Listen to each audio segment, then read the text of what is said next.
magandang araw sa ating lahat. Ako nga po pala si John Cramsey Balbuena at ako ang naatasang mag-ulat ng kaibahan ng verbal na komunikasyon ng Pilipinas at Canada. Sa Canada, direkta ang kanilang pakikipag-usap. Kapag sinabi nilang oo, ay oo talaga. At kapag sinabi naman nilang hindi, ay hindi talaga.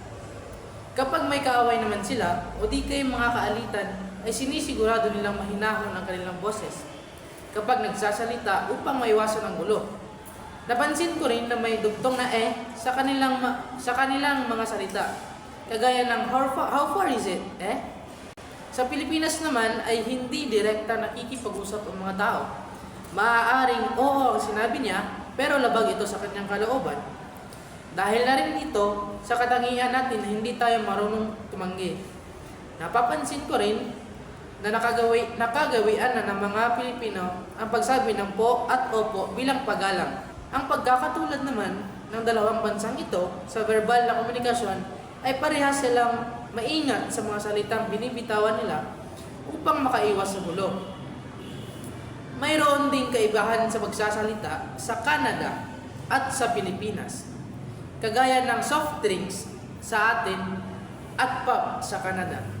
CR sa atin at washroom sa kanila. Aircon sa atin at AC sa kanila.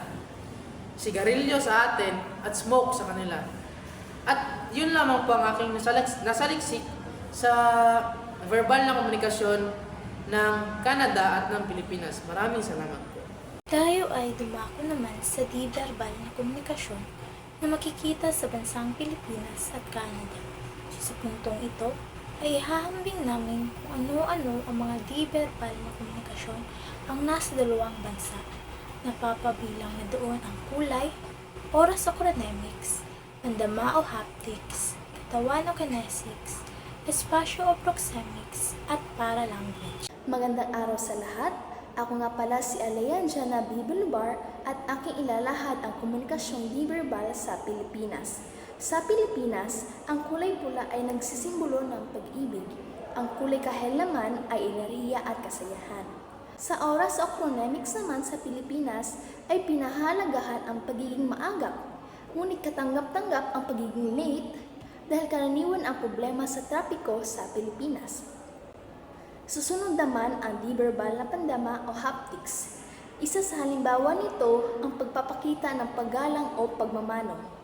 Sa katawan o kinesics sa Pilipinas ay ang lip pointing o pagturo ng labi upang ituro ang isang partikular na bagay o direksyon. Isa rin sa halimbawa nito ay ang money finger, come here o halika. Kilala naman ang Pilipino sa kanilang espasyo o proxemics sa pagiging malapit sa kanilang kaibigan at kapamilya. Ang panghuli naman ay ang paralanguage. Gumagamit ang mga Pilipino ng po at opo bilang paggalang sa nakakatanda o sa kanilang kausap. Say, hello po, kumusta po, hi po, you say opo. But if you say pardon me, you say po with a question mark. Ang kulay pula sa Canada ay nagsisimbolo o nangangahulugang katapangan at kalakasan. Ang kulay kahil naman ay sakripisyo at kalayaan. Sa oras o chronemics naman, sa Canada ay kung ano ang oras ng usapan ay iyon dapat. Ayaw na ayaw nila ang late. Sila rin ay produktibo sa kanilang mga ginagawa. Ayaw nila nagagawa sa huling minuto. Sa pandama o haptics sa Canada ay ang pagngiti at pagkakaroon ng friendly eye contact kapag sila ay nakikipag-usap sa mas nakakatanda o kaedad nila. Nagbebeso rin sila sa mga malapit sa kanila katulad na lamang ng kanilang mga pamilya at mga kaibigan. Sa katawan o kinesics naman sa mga Canadian ay napapabilang doon ang chin up na kung saan kapag bumabati sila sa kakilala na nasa malayo. Money finger na nangangahulugang mahal o expensive sa kanila at ang come here na kung saan nilalabas nila ang kanilang ituturo na pahiga at itataas baba ito. Hudyat na papalapit sa kanila ang isang tao. Sa paralanguage naman ay ang pagsasaad nila ng salitang A kapag nakikipag-usap sa hindi kakilala at ang pag-iikli ng mga salita kahit hindi naman kailangan, at ang pag-iiba sa pagsasalita ng salitang about na nagiging about. First, call strangers buddy and don't forget A. Hey buddy, nice glasses, eh? Yo, thanks man. They also come with these top frames. Number 2, shorten everything and throw out a couple of words. That's cool. How much for 'em? Only $60 for a prescription. That's a steal, eh? Finally, make about sound like a boot. How about you tell me where you got 'em? Pierre Eyewear. Sa espasyo naman sa Canada, ay kahit na malapit pa kayo, kagaya ng magkapamilya o magkaibigan, ay may distansya pa rin. Nakadepende sa antas na kanilang kausap kung ano ang distansyang kanilang gagawin. Mayroon ring mga kulay na magkaparehas ng kahulugan sa dalawang bansa, katulad ng kulay puti na nangangahulugang kapayapaan at kadalisayan, kulay asul na may kahulugang kapayapaan at tiwala, berde na may kahulugang kalikasan at paglago. Ang sa Pilipinas at Canada ay may pagkakatulad sa katawan at kinesics. Isa na rito ang pagtango ng ibig sabihin na ipagsang-ayon, pag-iling naman sa hindi pagsang-ayon. Isa rin sa halimbawa sa katawan ay ang high five at fingers crossed na kumakatawan sa pag-asa at manifesting. Ang pagkakaparehas naman ng mga Filipino at Canadian ay nakikipag-shake hands sila sa tao kapag bago pa lamang nila itong nakilala o kaya naman kapag sila ay natanggap sa isang trabaho. Ang pagkakaparehas naman nila ay ang mayroon pa ring personal space ang mga Pilipino at Canadian. Ako si Arian Angel Yukumike. Aking tatalakayin ang mga katangian ng bansang Canada at Philippines sa kontekstong kultural. Sa Pilipinas, una ay ang maligoy magsalita.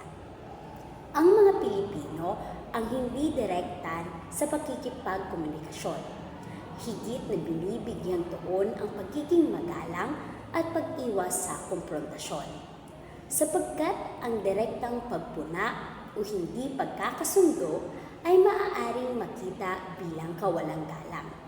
Sa halip, ang mga Pilipino ay gumamit ng mga parirala tulad ng siguro o marahil upang magmungkahi ng hindi pagkakasundo.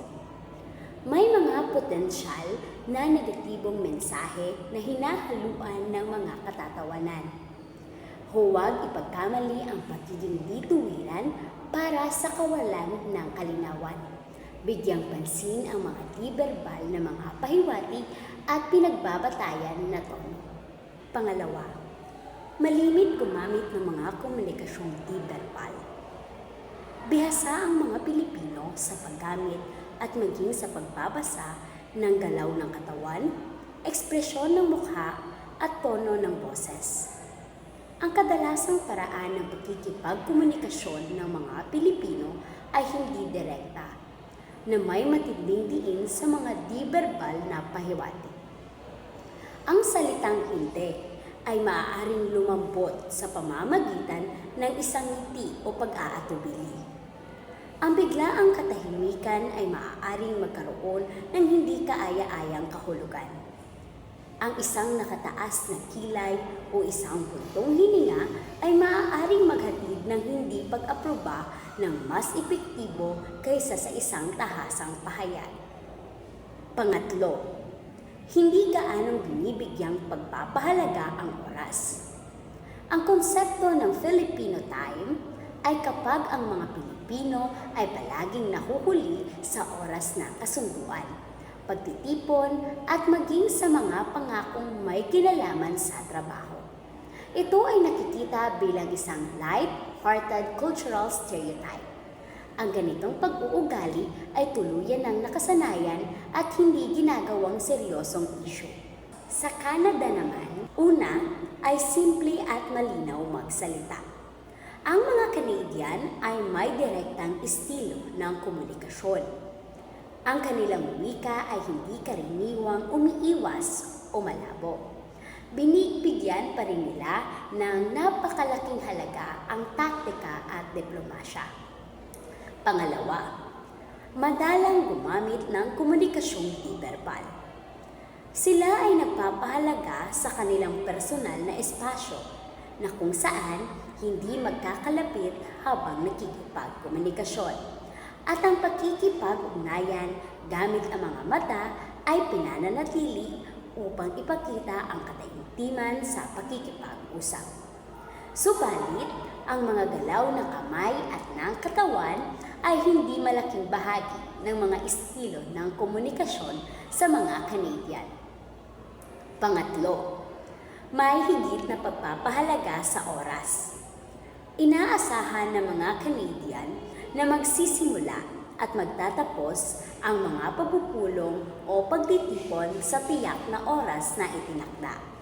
Sa mga Canadian, ang pagiging maaga ay nagpapakita lamang ng paggalang sa oras ng mga taong nakakasama at higit sa lahat ay nagpapakita ito ng professionalism. Base sa aming natalakay, ang bansang Canada na nasa mababang antas at Philippines na nasa mataas na antas ay may malaking pagkakaiba pagdating sa verbal at di-verbal na komunikasyon at maging sa mga katangian sa kontekstong kultural. Ngayon, akin ang formal na tinatapos ang aming talakayin. Yun lamang at maraming salamat.